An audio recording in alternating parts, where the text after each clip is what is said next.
Welcome back to another episode of Local Search Tuesdays. I'm here in Brighton, England at Brighton SEO, and as always, I've got some awesome tips to share with you.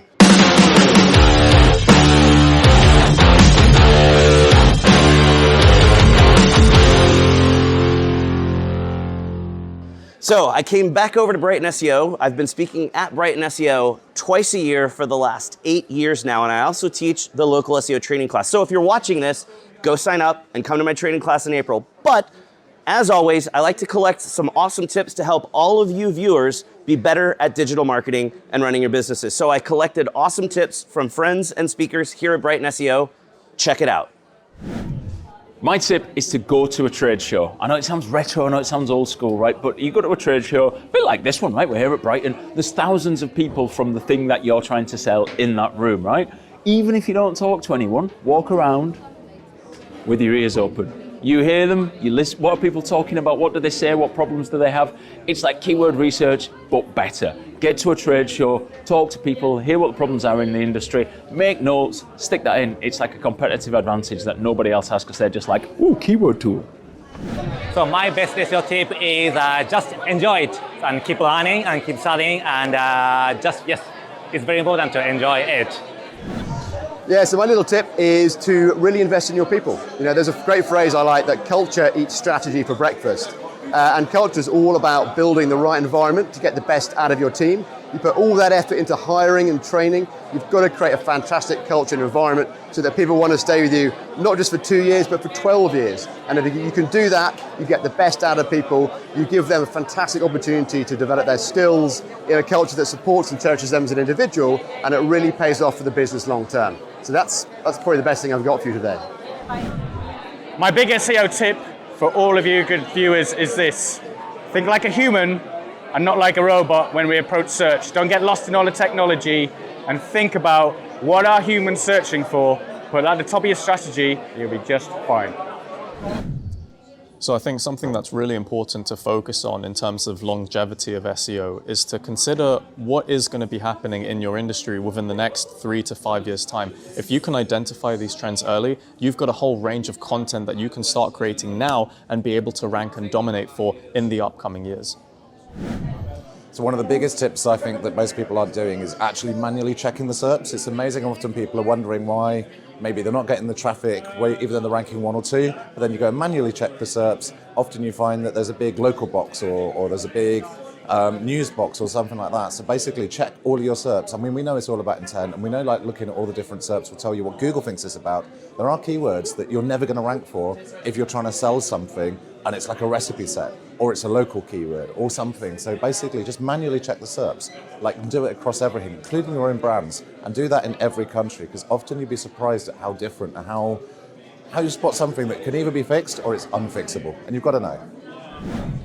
When you're doing keyword research, don't just look at the search volume of individual keywords, but see which pages are ranking at the top for the keyword that you want to rank for and how much search traffic those pages are getting in total. At Ahrefs, we call it the search traffic potential of a keyword. My SEO tip is around SEO optimizations for the omni-channel. When I think about search, we often think about Google and about Google search, but it's important to think about how users are searching in lots of different platforms, including places like Amazon, including places like TikTok and other channels as well.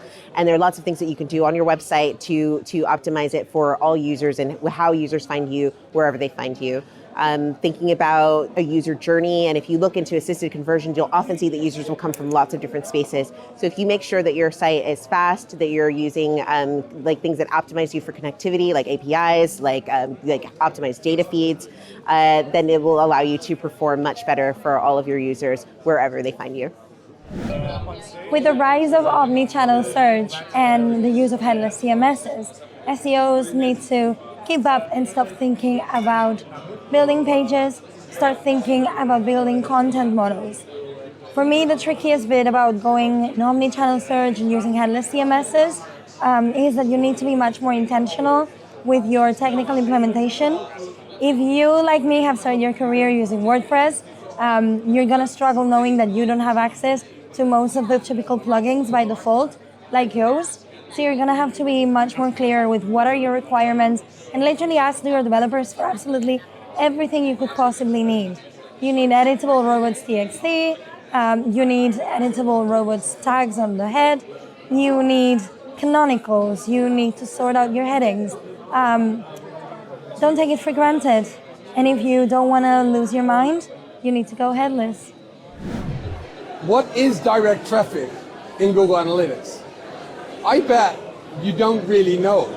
It's that, basically I call it the garbage of analytics. It's basically anything that Google Analytics can't attribute anywhere. So here's the thing. When you click from an app onto your website, there is no previous website. So there's no HTTP refer, which means that it actually becomes direct because it can't be attributed in any way. Now, I've written a blog post about this on how to fix your direct traffic. I did a presentation on it. But direct traffic really tried to dig in and try to figure out what's happening. So UTM tag everything and just be aware that direct traffic isn't just direct. It's not people typing it in. There's just no HTTP refer or UTM tag. That was it. Here's the thing with attribution. We all have our hair being pulled out. Are we going to be able to track what's going on? Let's keep it simple. We're all being moved to data-driven attribution, whether we're paid or SEO. We need to just keep an eye on how our conversions are looking, but also look at our real-world profits and get used to the fact that conversion modeling is going to be a thing. GA4 is kind of forcing that, as is Google Ads. So let's take a step back, look at our real-world data, import that into all of our various systems so that we own our sources of truth. So when we maybe get slightly different numbers back and maybe our year-over-year or 3-year trends are a little bit off, we still know whether we're making money or not. So absolutely be mindful that data-driven is the new default. Be mindful that that used to have really high volume thresholds. It's okay. If your real-world profit is succeeding, so are you. One of the most important things in marketing is to always have KPIs, measure them, benchmark them, and always be thinking about them. And they should relate back to business goals, not yours.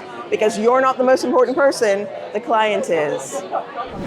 So my tip is SEO should really step back and look at the bigger picture. And one of the ways that I do that, for example, instead of a vanilla way, I'll give you an actual way. Go into your client's analytics, go into your multi-channel funnels, and look at how many times SEO appears in that path. If you took that out and looked at all the other channels, SEO would have an impact there. Make friends with the other channels, use the data that they've got. Your friends in paid media are going to need a lot of help soon, so make friends with them. You scratch their back, they'll scratch yours. Think bigger and you'll achieve more together. That's my tip. My tip for you is to find the QAs, those quality assurance engineers. They are the oracles. They know where everybody is hidden in that code. They know the answers to questions you didn't think to ask. Find them, just sit down with them, bring them a cup of coffee, and have a really good chat, because they're going to give you insights into how your technology stack works, its limitations, and who to talk to when you encounter different issues. Beautiful untapped resources and perfect SEO allies. I think my tip for this year would definitely be around Edge. I love it as a platform. It's great opportunities for any marketers. You can use Cloudflare, you have Fastly, Akamai. Use Edge to be doing your redirections and to get you around inherent problems with your platforms. Okay, so my tip is to get higher click-through rates on your YouTube videos, split test your YouTube thumbnails. So bucket all your content based on the kind of types of videos that there are, take a subset of them, create a whole new thumbnail style for those videos, upload a fresh thumbnail, and then look at the impression click-through rate for those particular videos over time. Compare that to the other videos in the bucket. If it goes up, then you know that thumbnail style is better than your prior thumbnail style. If it goes down, then you know you should stick with what you have. Okay, so here are my tip. It may sound dumb, but it's something that many people miss. Before starting inventing the wheel and reinventing it, go to your client website and check for all the PDF they have. Sometimes the gold nuggets are into that. And especially for B2B brands, also ask your client if they publish something in the traditional way, like print magazine, because maybe there you can find your authors for your EAT content. So my quick tip is not to change your URLs just for SEO purposes. So instead, kind of plan ahead and think about what URLs you want for the long run. And if they're not perfect in the end, it's like, that's fine. Like, don't just change them for SEO purposes.